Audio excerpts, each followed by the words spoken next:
આપ જોઈ રહ્યા છો સ્પાર્ક ટુડે ન્યૂઝ। ડભોઈ તાલુકાના ખેડૂતો આકરા પાણીએ જોવા મળી રહ્યા છે। ખેડૂતોની જુવાર સરકાર ટેકાના ભાવે ખરીદી અને જૂના ઠરાવ મુજબ ના કરી સતત બીજો ઠરાવ બહાર પાડ્યો છે, જેના વિરોધમાં ડભોઈના ખેડૂતો દ્વારા આજે એપીએમસી થી રેલી યોજી ડભોઈ સેવા સદન ખાતે આવેદનપત્ર પાઠવ્યું અને એપીએમસી મેદાન ખાતે ધરણા તેમજ ઉપવાસ આંદોલન કરી અને વિરોધ નોંધાવી રહ્યા છે। ખેડૂતોની જુવારને ટેકાના ભાવે ખાતા દીઠ 1000 કિલો અને બીજા ઠરાવમાં 1700 કિલોના ઠરાવ કરવામાં આવ્યો, જેને ખેડૂતો આકરા પાણીએ જોવા મળ્યા છે। ખેડૂતોની માંગ છે કે પ્રથમ ઠરાવ મુજબ જે ખરીદી સરકાર ટેકાના ભાવે કરતી હતી તે મુજબ જ કરવામાં આવે અને જેને લઈને ડભોઈના ખેડૂતો એકત્ર થઈ એપીએમસી મેદાનથી રેલી યોજી ડભોઈ સેવા સદન ખાતે પ્રાંત અધિકારીને આવેદનપત્ર આપી સરકાર સમક્ષ તેની માંગો રજૂ કરી છે। જય જવાન જય કિસાન। આજ રોજ ડભોઈ એપીએમસી માર્કેટ યાર્ડ ખાતે ડભોઈ તાલુકાના તમામ ખેડૂતો અહીં ભેગા થઈ અને આજે પ્રાંત ઓફિસર કલેક્ટર સાહેબને આવેદનપત્ર આપી અને અમે અહીંયા ઉપવાસ ઉપર ભેગા થયા છે। તો અમારી સરકારને એક જ માંગ છે કે અમારો જે જૂનો ઠરાવ થયો હતો અને અમારી જે નક્કી કરી હતી હેક્ટર 1850 એ જ અમારી માંગ છે અને એ જ અમારી સરકાર પૂરી કરે એ રીતે અમે આજે ઉપવાસ ઉપર બેઠા છે।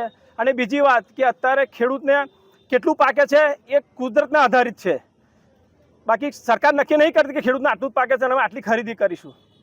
બીજી વાત કે અત્યારે વરસ માથે આવી ગયું છે, ખેડૂતોના માલ બહાર ઢગલા પડ્યા છે, તો હવે અમારે ખેડૂતોને નવું સિઝન ઊભી કરવાની કઈ રીતે અમે કરીશું? અમે લોનો ભરવાની હોય છે, સરકાર એવું કહે સમયસર લોન ભરાય તો તમારું વ્યાજ માફ થશે। આ સમયસર લોન નહીં ભરવાનું તમારું વ્યાજ કઈથી માફ થવાનું? તો ખેડૂત ડૂબવાનો છે એની અંદર। તો અમારી સરકારને એક અરજ છે કે અમારી જૂની માંગ છે એ પૂરી કરે અને આ વહેલી તકે અમારો નિર્ણય લાવે એવી અમારા બધા ખેડૂતોની ડભોઈ તાલુકાના દરેક ખેડૂતને એવી નમ્ર વિનંતી છે કે અમારો માલ વહેલી તકે ખરીદે અને અમારો નિવેડો લાવે। આ નિર્ણય નહીં આવે તો અમે જે નિર્ણય લીધો છે જ્યાં સુધી નિર્ણય નહીં આવે ત્યાં સુધી અમે ઉપવાસ ઉપર રહીશું અને અમે લડત ચાલુ રાખશું। શું નામ આપનું? મારું નામ મનોજભાઈ શંકરભાઈ પટેલ, ગામ વસઈ। આજરોજ અમે એમએસપીના ભાવથી જે જુવાર ખરીદી થતી હતી એના અંતર્ગત પ્રાંત અધિકારીને આવેદનપત્ર આપવા ગયેલા। ત્યાં આગળ એ ગેરહાજર હતા, એમની જગ્યા પર ડેપ્યુટી કલેક્ટરને આપણે આવેદનપત્ર આપી અને અમારી માંગ મૂકી છે। એમએસપીના ભાવથી જે જુવારની ખરીદી ચાલતી હતી એમાં સુધારો કરી અને એ લોકોએ 1000ની જગ્યા પર 1700 કિલો કરેલો છે।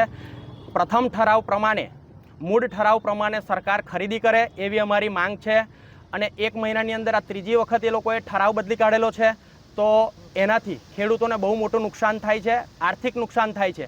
એની માટે અમે આજે ભેગા થઈ અને એપીએમસી ગ્રાઉન્ડ ખાતે ધરના પ્રદર્શન અને આમરણ અનશન પર બેસેલા છે। ડભોઈ તાલુકાના તમામ ખેડૂતો આજે અમારી સાથે જોડાયેલા છે અને જ્યાં સુધી અમારી માંગ સ્વીકારવામાં નહીં આવે ત્યાં સુધી આ આમરણ અનશન ચાલુ રહેશે। સરકારને શું મેસેજ આપવા માંગો? અમે સરકારને મેસેજ આપવા માંગીએ છીએ કે જૂના ઠરાવ પ્રમાણે જે 1 મહિનો તમે ખરીદી કરી હતી એ જ પ્રમાણેની ખરીદી ફરી ચાલુ કરો। જે ખેડૂતોની ખરીદી થઈ ગયેલી છે એ જૂના ઠરાવ પ્રમાણે થયેલી છે 30 તારીખ સુધી, ત્યારબાદ તમે નવો ઠરાવ કાઢી અને અરમઈમાં જેવું વર્તન ખેડૂતો જોડે ના કરો એવી અમારી 2 હાથ જોડીને નમ્ર વિનંતી છે।